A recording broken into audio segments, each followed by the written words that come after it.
Good morning. Welcome one and all to this presentation on Introduction to Poetry as a Literary Form.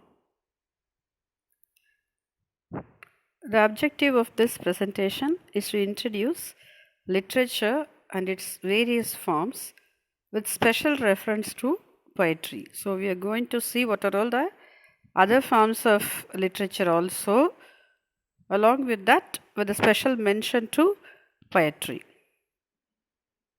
Okay, now what is literature? Literature is an art whose medium is language. So it is clear that any language, any language will have literature. Any language, provided it must be a written language. It must have a written format. The two uses of language are, so what are all the two uses of language? First one is informative. Informative means we are practically in our day-to-day life, for our practical purpose, we are using language. Then the next one, we are using it with an aesthetic sense, that is in literature. So a language is used in literature. So literary language will differ. For example, for prose we have a different style, and for poetry we have different style, and of course short stories, fiction, and all these will have different forms. So all these will have different types also. There will be different types also. So anything must have a purpose. So the purpose of literature is to delight and to entertain. It's not only to delight and to entertain, but also utilitarian versus aesthetics. It means the purpose of literature is not only to entertain and delight, but also to use it in our day-to-day life. For example, when you see Portia of The Merchant of Venice, so what you learn? You learn the communicative skills. So whoever may be the opponent, and if you are witty enough, and if you are emotionally stable, we can just win over that person. So if you are emotionally stable, we can win anybody. So that is the lesson we learn from the character of Portia in The Merchant of Venice. So it has aesthetics as well as utilitarian purpose also. You can utilize it in your day-to-day life. So literature teaches you something. Whether it is for your life or just to pass your time also, literature will be helpful, and you will forget yourself if you read a novel, poetry, short stories like that. So you forget yourself, all your worries. So it is an utilitarian purpose and also versus aesthetics. So two important characteristics of literature are there. They are the form and the content. Form means there are different forms. And the content, what do they have? What is in that particular piece of literature? That is the content.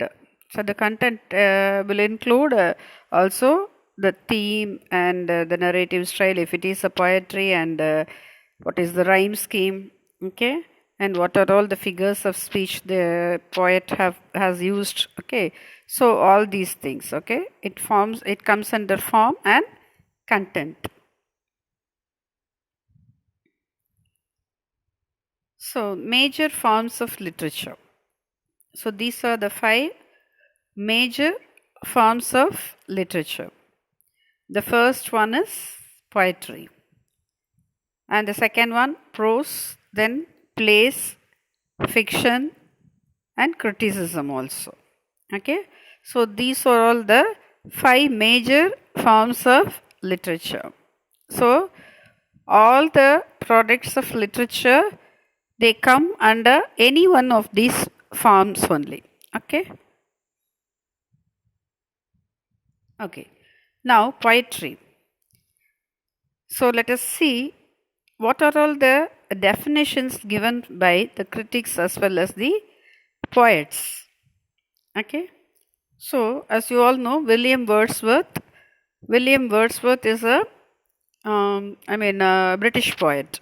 Also, he is a romantic poet.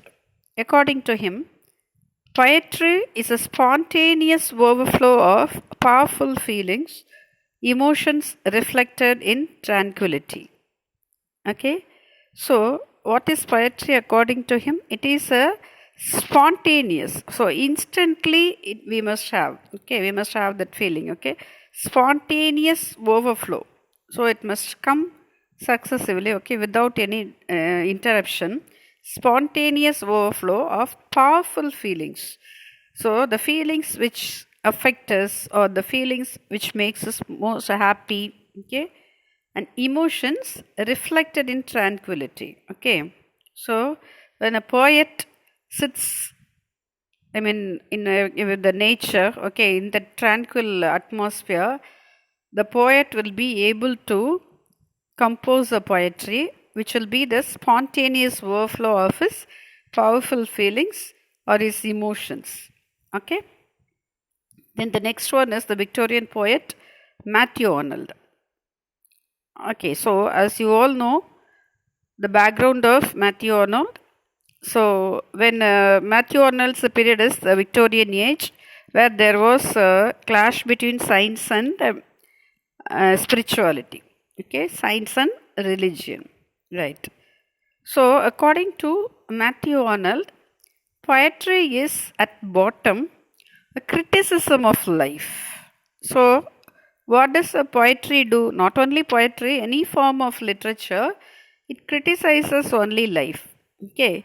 So, according to Matthew Arnold, poetry is at bottom a criticism of life. Then next comes T.S. Eliot. So, he's a modern poet. What is he? What he says, let us see. Poetry is not a turning loose of emotion, but an escape from emotion.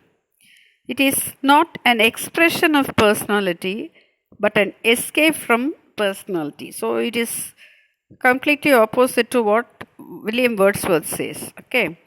So poetry is not a turning loose of emotion. It means if I have a strong feeling about something, if I just let loose of my emotion means it is not poetry. Okay. So it must make me to escape from that emotion. I must not be affected by that emotion. Instead, I must be able to put it up in writing. Okay. So it must have its effect. It is not an expression of personality, but an escape from personality. So the poet must not be seen anywhere in the poetry. It is not an expression of the personality of the poet, but an escape from personality. So, when you see some poetry, so we must see the content. What does the poet want to say? That must be in our mind, not who is T.S. Eliot and what he wants to say. No, we must forget all those things, okay? And then Samuel Johnson, and he says, poetry is an art of uniting pleasure with the truth by calling imagination to help reason. Okay, he belongs to the age of Pope. Okay, so poetry is an art of uniting pleasure with truth. So poetry must also delight and it must also have some fact also. Okay, as you all know, Samuel Johnson, okay, he is a classical poet. So he will not, accept the ideas of the romantic poets. Okay, so the classical poets, they will not like the ideas of the romantic poets. Their ideas will be completely different. So, according to him, poetry is an art of uniting pleasure with truth. So happiness combined with some sense by calling imagination to help reason. Okay, imagination must be there, and it must also help reasoning also. Okay, so when you study a poetry according to Samuel Johnson, okay, so you must not be carried away by the fantasies. There must be no extra, I mean, what to say, extraordinary, unnatural things in that. Okay, so it must be natural, it must be true, combined with pleasure. So poetry must unite pleasure with truth. So that is the idea given by Samuel Johnson. This is the quote by Samuel Johnson. Hope you can understand this. So let me read it once again. According to William Wordsworth, poetry is a spontaneous overflow of powerful feelings, emotions reflected in tranquility. According to Matthew Arnold, poetry is at bottom a criticism of life. According to T.S. Eliot, poetry is not a turning loose of emotion, but an escape from emotion. It is not an expression of personality, but an escape from personality. Poetry is an art of uniting pleasure with truth by calling imagination to help reason. Okay, this is by Samuel Johnson. So all these people, okay, all these poets may differ in their viewpoint, but they go in accordance with the age in which they are living. So what and all they say, all are correct only, right? And you must have all these things in your mind when you read a poetry. So when you read William Wordsworth, okay, so you must not expect imagination to help reason. Okay, you must not expect reasoning there. Okay, so Wordsworth's poetry means it will be full of powerful feelings only. Okay, and for the other poets, so they there you may accept some criticism of life or some kind of reasoning, everything you can expect from Samuel Johnson, T.S. Eliot, or Matthew Arnold, but not from William Wordsworth. So when you are reading a poetry, you must have three things in mind. First one, about the author. The second one, his social background and the place in history of English literature. And then the criticism, okay, the critical aspects, what you have to see in that particular poetry. Other things are common. Okay, other things means we will see in the next presentation. Okay, in the following presentations we will see. Okay, so you can see it in the next presentation, right? And shall we move to the next one? Okay, so now what is the origin of poetry? So poetry, actually, the word is derived from the Greek word poetra. Okay, so it is a Greek word. The poetry is a word which it is derived from the Greek word poetra, which means making. Making means composing or anything, writing anything. Okay, means making. Well, poetra means making. So poetry means making. Poetry means it comes from the word poetra, which means making. So now we'll move on to the next one. Classification of poetry. Okay, there are two types of poetry: subjective poetry and objective poetry. Okay, what is subjective poetry? Subjective poetry means it will be personal. Okay, so the author will be saying the poem. Okay, so in the first person, it will be in first person and it will be personal. The personal experiences and feelings of the author will be shared in the subjective poetry. So, what do you mean by objective poetry then? Objective poetry means impersonal. Impersonal means, so you cannot see the author or his personal experience. So, you will have a generalized view about the world, okay, or the nature, or just like that, okay. So, that is called as objective poetry. For example, in Tamil cine songs also, you can see some songs will be subjective poetry and some songs will be objective poetry. And suppose if the hero and the heroine, okay, they're going for some duet songs means, then it comes under subjective poetry. It will come as if they are speaking to each other. For example, உன் சமையலறையில் நான் உப்பா சர்க்கரையா.